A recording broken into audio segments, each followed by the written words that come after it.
so let's be honest, when was the last time you even thought about a yo-yo? Yes, a yo-yo. Probably back in primary school, right? Well, what if I told you that while the rest of us moved on, some people turned this playground toy into a sport, an art, and even a career?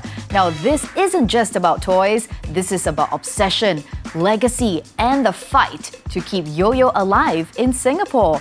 By the end of this episode, you'll never look at a yo-yo the same way again. My name is Yumiko, and welcome to Shelf Life.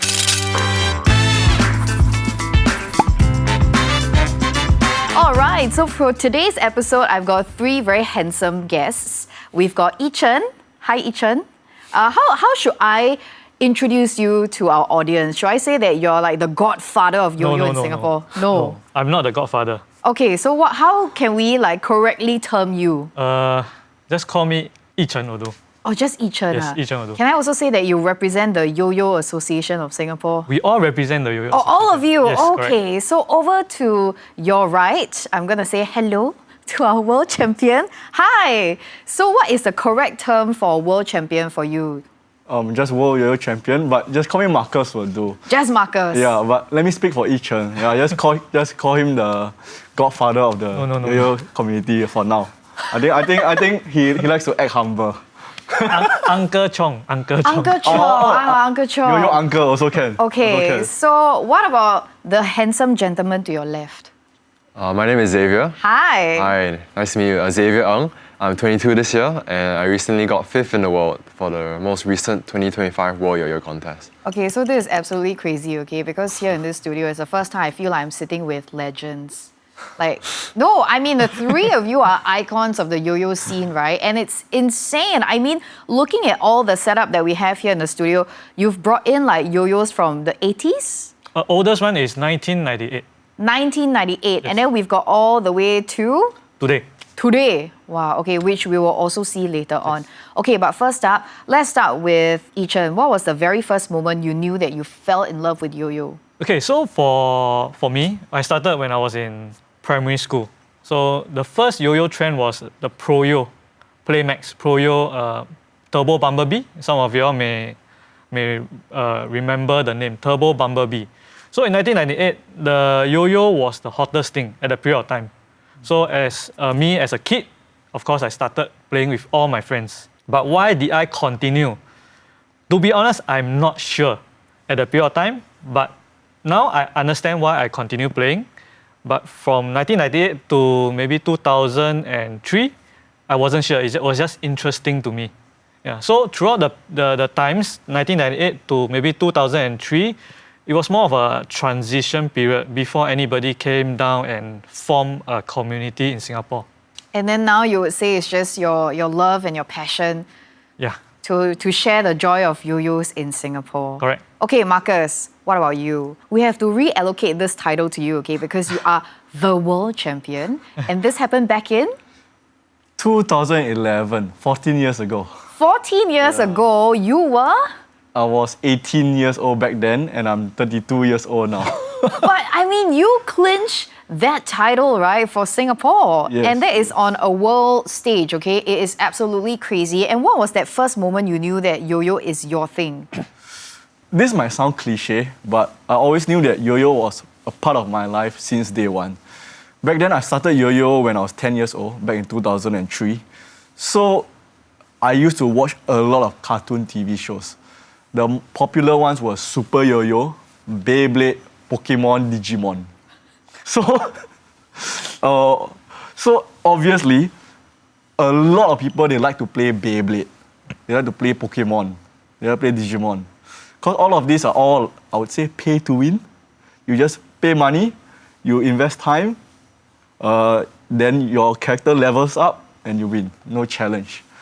But for me, I prefer yo-yo because yo-yo is something where you do not need money to win. You just get a yo-yo, you put in time, you put in effort. Yo-yo is a skill-based hobby or skill-based sport, I would say. And I realized that as a 10 years old, just like every other 10 years old out there, right, they like to win in every small little thing. For example, I like to press the leave button before my parents, or I like to like play scissors paper stone. Then if I lose, then I will cry or something. You know, those typical small kids thing. So I played yo-yo. I was like, wow, yo-yo. I think I'm quite good at it. And then last time, I think it was the era where all the family bring their kids around, like shopping malls like Suntec City. People were like playing Heelys, playing Beyblade. I was playing yo-yo. I think you might be familiar with those Yes, scenes. I remember, Yeah. but we will not picha lobang my age. Yeah. So generally, I like to play yo-yo in shopping malls. Then I realized, wow, I'm actually better than the average kid. Oh. And then as a 10-year-old kid, I feel very proud.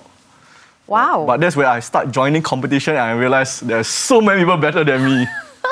and being young and impressionable, seeing so many people better than me, at the same time being inspired by the storytelling of the yo-yo anime back then, that was what made me passionate about yo-yo since day one.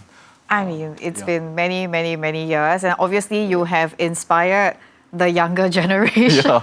Yeah. So we're gonna say hello to Xavier. Hello, Xavier. Okay, I'm gonna say this, okay? On behalf of everybody, thank you for clinching top 5 in a world champion for 2025. welcome. I mean, you know, you were saying that you're only 22, and this is really a very huge milestone or even a huge achievement, I would say, right, on your portfolio. Honestly, if I were to write your resume, I would put there as well. I clinched this spot for World Championship. All right, so what got you hooked onto yo-yo? So I was living in Shanghai for 13 years as a child. So I lived there from 3 years old to 16 because my parents were working there. So in China, they had also cartoons there. So I watched it every single day. Then me and my friends at school, we picked up yo-yo. And after a year, everyone quit except for me. Then there was this talent show where you could win $200. And I really wanted to win the money. So one day, I joined the talent show. I practiced super hard for it. I won the $200 and reinvested all of the money back into yo-yos. And I just kept going from there. And you never stopped. There was a few breaks here and there, but I never stopped. Okay, so 10 years from now, I will still see you with a yo-yo. Maybe we'll see. I'm not sure. Okay, so Yi-Chen, back to you, right? I need to ask. So now we have officially termed you the godfather of yo-yo scene in Singapore, which is fine, right? On the set. So you have seen the different transitions of yo-yo through the different eras as Yeah. well.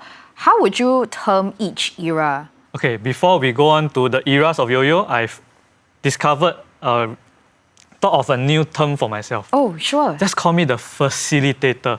First, Come on, man. Facilitator. That's the worst name ever. Don't listen to him. the boys don't agree. Okay, so anyway, Okay. what about the eras? So from 1998 to 2003, it was considered a transition phase where external companies, external vendors will come into Singapore and push their brands, which is the Pro-Yo. Yep, those were the first few. Okay, so those attracted the kids. So they will all come together and start playing together, but it wasn't a real community. The earliest group of yo-yo players, they are so-called running the scene before me, were from this era. Okay, so after the Pro-Yo period came the Ulu Pandan CC Yo-Yo Club. A group of them, maybe up to 6 or 7, I think 7 of them, came together and start playing. And then they will start doing their own promotions. How I got to know them was also by chance. So I happened to chance upon them at the Ulu Pandan CC event. So that's where I went over, and they were also they also happened to be forming a club at a period of time. Correct. So it's just a group of individuals coming together to get people interested in this to form a club. Yeah, because it's a hobby, right? Correct. Okay. Right. So we went around shopping malls to play every weekend, and at that point of time there wasn't smartphone. So how do we get in contact with each other? Email. No way. Email. Serious. We'll email maybe on Wednesday or Thursday. Then everybody will reply, who's going. Yeah. Wow. And up till today? No. So, after that, they managed to secure some gigs with yo-yo brands. So that's where the first Super Yo-Yo cartoon came. Oh. Wow. So that was near 2003. So we were all gathered at Caltech's house at Raffles Place to play. And from there came Spinworks. Okay, so Spinworks is the first group or the main group that brought everybody together. And I must highlight, this group really did a lot to bring the yo-yo scene from nothing to something. A lot of things. Wow. Yes, correct. Yes. So Spinworks period lasted from 2003 until now, still ongoing. But of course, during COVID period, it was lull, and then now we restarted back again. Okay, so now that do you feel like, I mean, collectively for the three of y'all, do you feel that there's more people who are interested in taking up yo-yo as a form of art, a form of, I don't know, your skill works and stuff like that? Definitely.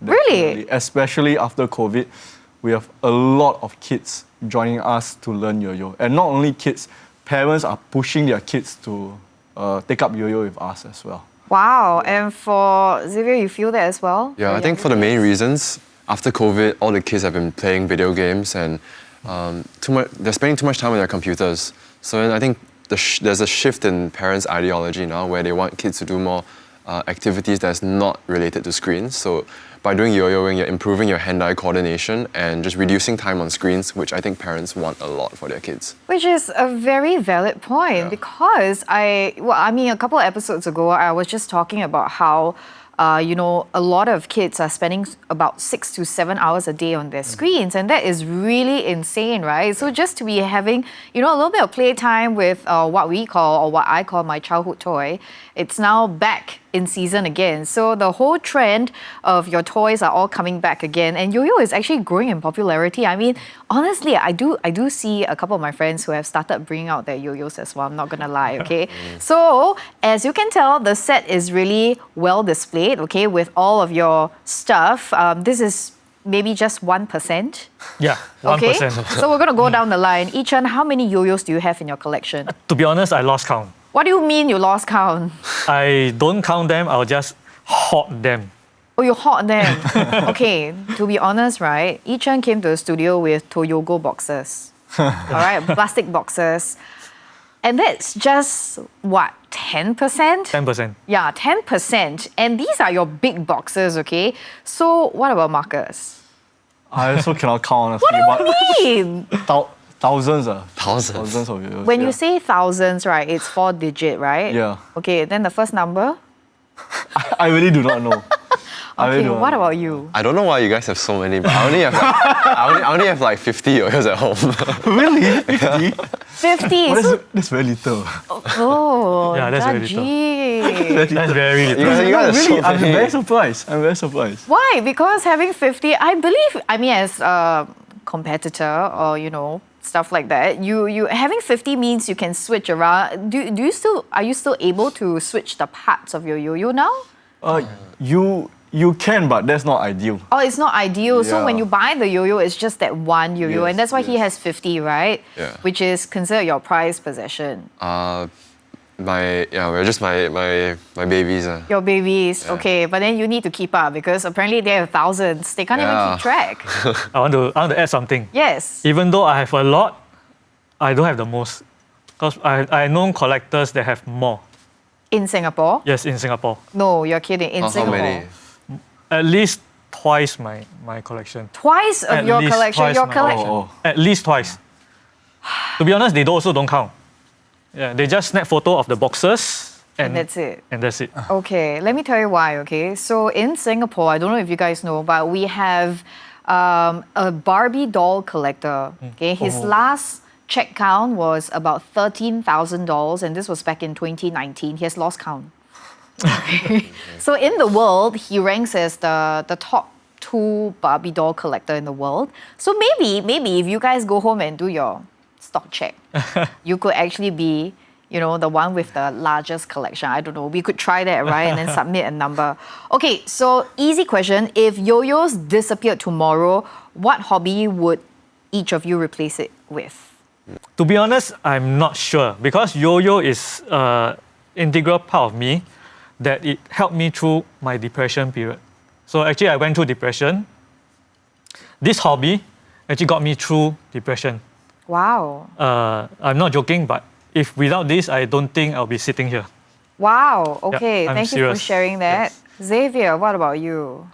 I play sports on the side, so I think I'll just do one of the sports on the side. So I'll play badminton, or I think because yo-yoing is a very creative sport, you're not just doing tricks on stage, you're performing on stage. So then if yo-yo was removed, I would do dance because that is also very creative and performative in nature. Okay, so you're a very skills person. Like you want to improve and practice stuff that actually can come together and showcase something, right? Yeah. You're a little bit more on the creative side, I would say. Okay, back to Marcus. Okay, honestly, if yo-yo was not in the picture, Beyblade. I don't think I'll be doing any other thing because I was fascinated by yo-yo in the first place. The cartoon TV show, the main character, he wanted to become a world champion, and he was someone with no talent. So when I first started, right, I also didn't have a lot of talent. Man. My hand-eye coordination was not so good. So if yo-yo was not in the picture, I would be like every other typical Singaporean kid. I'll be playing Maple Story at home. really. Well, but you really followed through the show, right? I mean, to become that world champion. But you know what? Back to Yichen, right? It just sparked me. I need to ask this question. Yes. When you're talking about depression and how toys, or rather the yo-yo has helped you, right? When you're going through that thought process, if you don't mind sharing, is it, you'll pick up a yo-yo and then you just, do some tricks with it? Or how does it work? Okay, so how does depression works? Okay, it's going to be a long talk about depression. Sure. Okay, so when you're in depression, you have depression, when you're depressed, you're actually like a zombie. So you're like a shell, and you're trapped in the shell. You're trying to escape. But yet the shell outside will just show you that this emotionless feel. So at the point of time I was in depression, I can't feel sadness, happiness, anger. I can't feel anything. So basically, it was quite tough inside. So every time when I take out the yo-yo to play, of course I was on medication as well. So every time I take out the yo-yo and play, it brings me away from those thoughts. Then I'll just be focusing on the string, the yo-yo, and I'll just play. So from that, it helps with, I would say, resting my emotions. So when it rests, when my emotions rest, I have time to heal. That's where it helped me through my depressive period.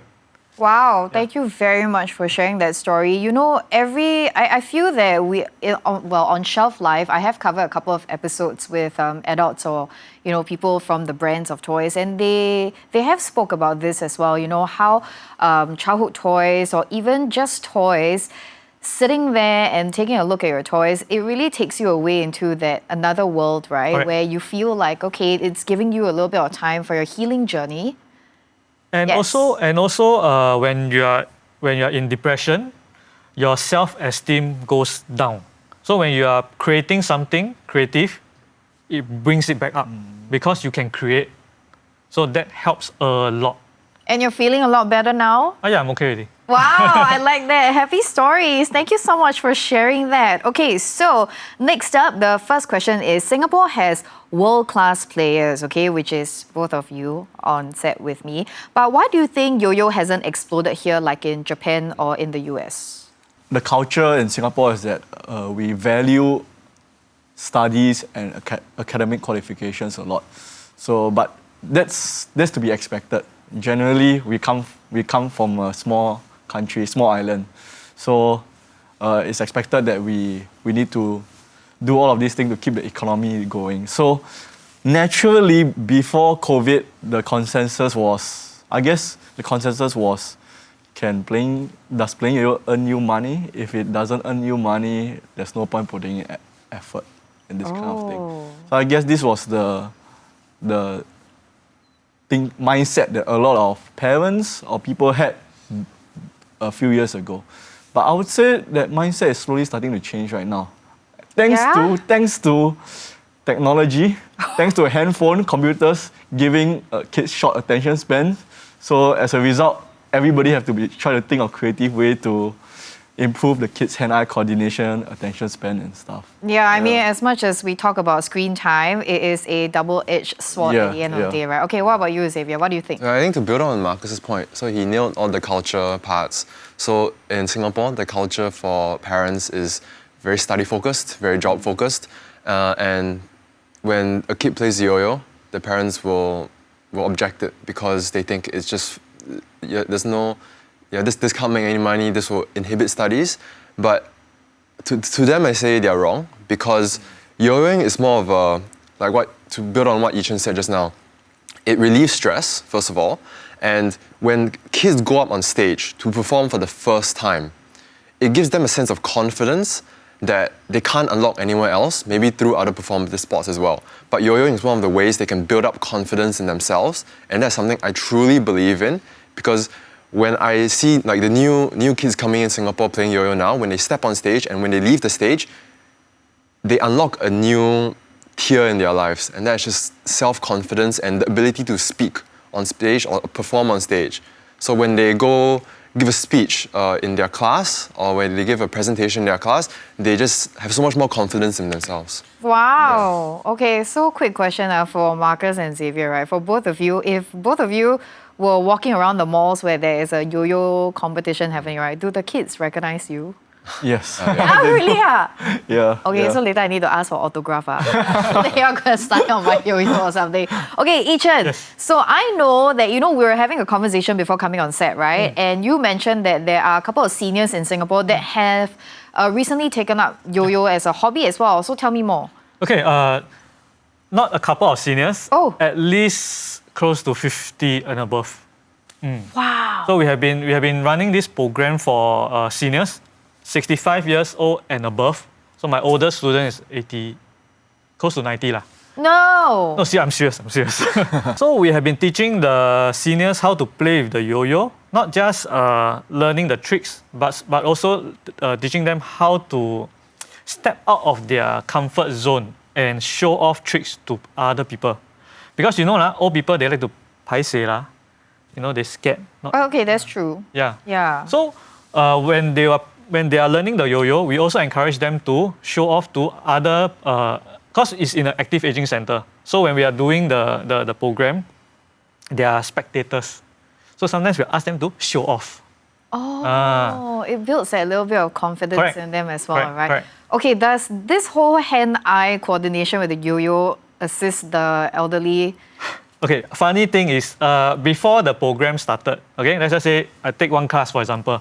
Before the program start, they'll be a bit stiff on the fingers, a bit stiff on the hand. Okay. Maybe midway through the program, the yo-yo fly this way, wow, they can duck fast. Oh.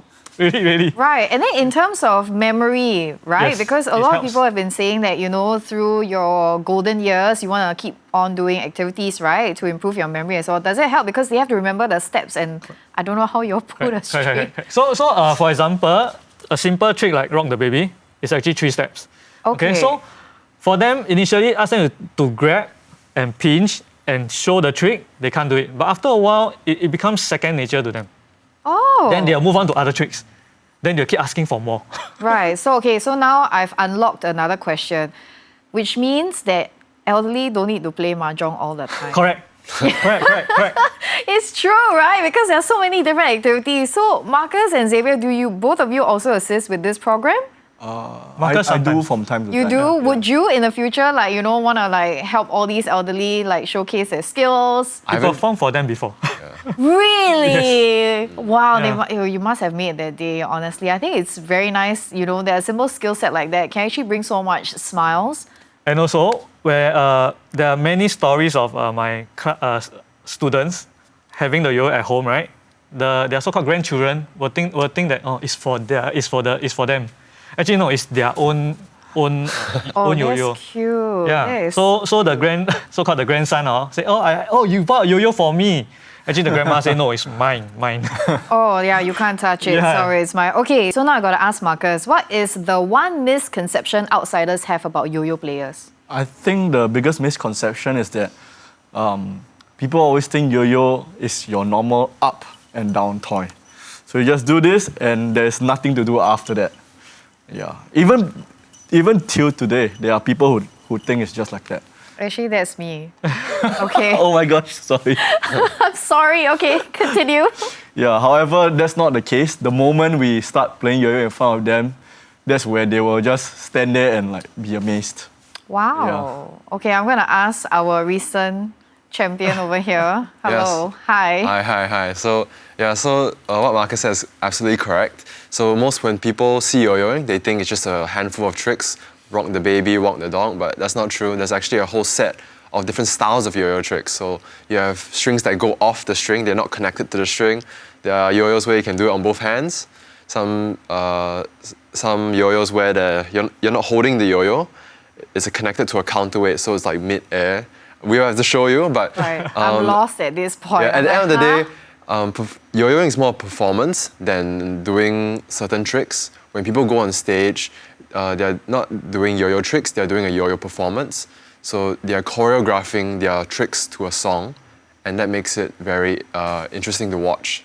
Yeah. Okay, so I'm going to ask you this. How long did it take you to choreograph your entire performance for that competition? So the competition was in August. Yeah, 8 to 9 months, sorry. To plan out every single thing. So from choosing the song first, making the tricks for the routine, and then practicing the routine. So from December to February, I was making the tricks, finalizing the tricks.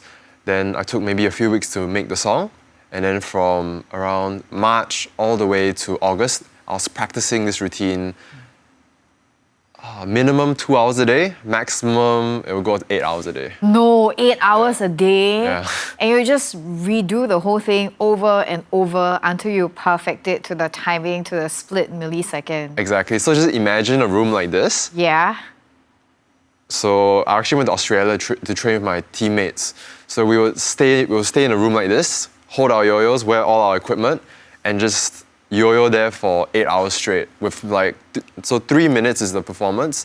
Then we have a 3-minute break. So 3 minutes on, 3 minutes off, and just be constant out of the 8 hours with a bit of meal breaks in between as well. Thank you very much, Xavier. So now I have to ask, right, between the three of you, if we made a no rules yo-yo battle challenge, who would win? Xavier will win, honestly. Xavier will win because I do not play here competitively as much now. I judge the recent World Year contest now. You judge, Yeah. but that's only half of what you also do, right? Because you do design yo-yos yes, as well. yes. So how do you design yo-yo? Basically, I design them on AutoCAD. It's a software on my computer. In layman terms, AutoCAD is a software where anything you imagine, you draw them out, it can come to life. So in yo-yo terms, I draw the yo-yo design out, I send to the factories, and they are able to have a machine lathe to lift out all the yo-yo designs for me. Okay, so we have to ask the recent winner, have you ever used his yo-yos? That Oh, he yeah. crafted one for you, specially for you to use. I'm not sponsored by his yo-yo brand, but I have tried his yo-yos. His yo-yos are really good. I remember one of my first ever yo-yos was when I went to the Asia Pacific Yo-Yo contest in 2017. He had a yo-yo called the Zephyr 2. It was this limited edition. I think it cost what, $1,000? Huh? $200. $200. $200. $200. 200, yeah. It was my first ever competitive yo-yo that I bought from just any yo-yo brand that was competitive in level. So then I Right. remember going to the contest with my mom, and a few days before, he posted it on his social media. After I saw the Zephyr 2 photo, it was in this titanium colorway. I said, I wanted that. Then I don't know, have you heard this story before? I didn't know about this at all. I didn't know about this at all. Yeah, so I was the first person at the booth. It was numbered, it was like a collection Oh yeah. from 1 to 100, right? Yeah. 1 to 100. I got the first one. I got the number 1. And you still have it? I think it's at home. Wow, Wow. one of the 50 pieces have I told you he before? owns. I totally didn't know. I didn't know I about thought this you knew. at all. Oh, wow. Wow. Okay, so now you know one of his prized possession includes one of a yo-yo that you have designed before. Touch, yeah. Thank you. That's Oh my very gosh. adorable. Okay, if I ask you, do you think yo-yoing or yo-yo sport could make it to the Olympics? Do you think it will? Oh, Okay, I can answer this question because I have been trying to make it an official sport. oh, Okay, so it can be, but we need help from everyone. So we need more eyeballs. we need more Not eyeballs. literally eyeballs. Okay, yeah. We need more But yes. exposure. We need more exposure. So with more exposure, with more people playing yo-yo, we can approach government bodies to help us to be at least listed or endorse us as an official sport. And from there, we can try and push it to IOC. Wow, there's some big dreams. Okay, but I believe it will happen because last I checked, right, apparently trampoline is also an Olympic sport, which I'm trying to understand, but I can see yo-yo being a possibility. So let's try, okay? Let's try, and hopefully in the next Olympics we are gonna be able to see you guys representing Singapore. It's similar to b-boying. Okay, Skateboard that as was- well. Skateboard as well, yeah. Well, yes, okay, it is true. So we're gonna work hard together, correct. and hopefully one day, okay, you guys will represent Singapore and clinch home a gold medal. Okay, nothing less than gold, by the way. Nothing less than gold. Yeah, it's gotta be gold. All right. So my next question is: how do you convince skeptical parents that yo-yoing is worth their kids' time? Xavier. Okay, so I think first balance. So with any new hobby that a kid takes on, you need to have balance. So I think setting clear rules first. You can only yo-yo for a limited time in a day. You still have to do your studies, you still have to do sports, you still have to balance time with your family and friends. You cannot be too addicted to this thing. And then it will just be just making that promise that you won't be too addicted to it, because it is very fun, but just having that balance between fun and your studies and your work. Right, it's like using your phone for social media. Yeah, It's the exactly. same thing. Yi-Chen. I would say that to encourage parents to think that yo-yo is beneficial would be more of letting the kids have the chance to step on stage, to show off what they have invested in. Because I think yo-yo is one of the only sport that allows a kid to be on stage alone. If you are, let's say you're learning dance, no, it's in a group.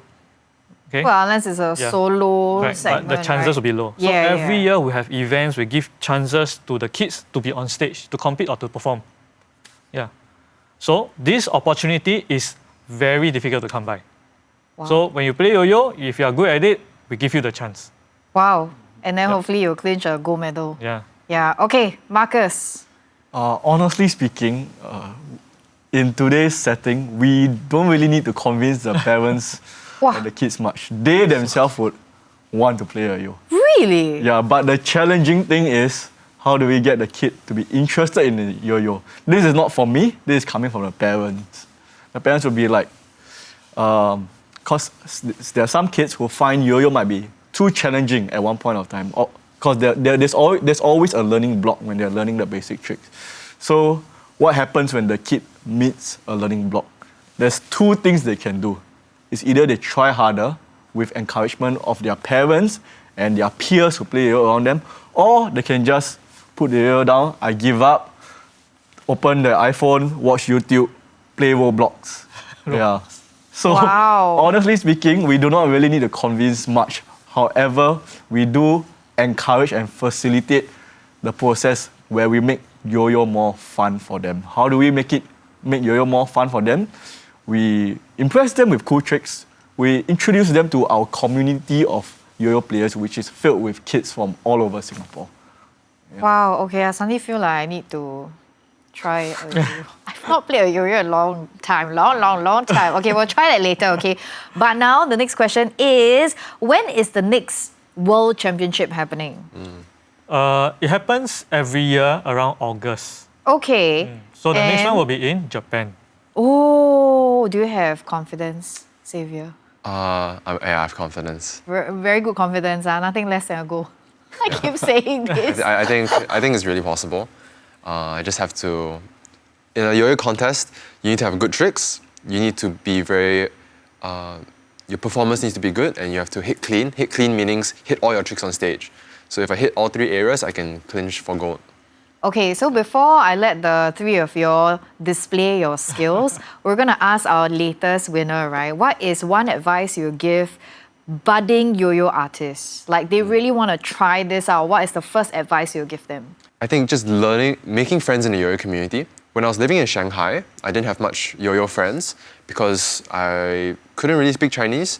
But when I moved back to Singapore, there was this whole community in Singapore that just nurtured me and helped me improve at such a fast rate. I came back in 2018 or 2017, and I became national champion at 2019. And that 2-year progress was not possible without the yo-yo community's help. So if you are a young artist or aspiring yo-yo player in the future, first thing I'll do is go to our yo-yo meets, make as many friends as you can there, because they are the ones that are going to help you. They are the ones that are going to help push you up and help you improve very, very fast. Wow, okay, I suddenly feel like I've not done much with my life. I mean, look at them, right? World champion, clinching 5th place for Singapore, being the godfather of the yo-yo scene. And thank you for bringing all these yo-yos. Honestly, if I ask myself, I don't even remember the last time I actually saw a yo-yo before this episode, right? And this is really mind-blowing. So thank you so much. And you know what? I'm really looking forward to having Singapore, back on the yo-yo map with a gold medal. Okay, this is why I'm looking at you specifically. And of course, hopefully, we're going to make it there in the Olympic sport as well. So thank you guys so much, and I hope to catch you guys back here soon. Thank you for catching this episode of Shelf Live, and I'll see you in the next one. Bye-bye. Bye.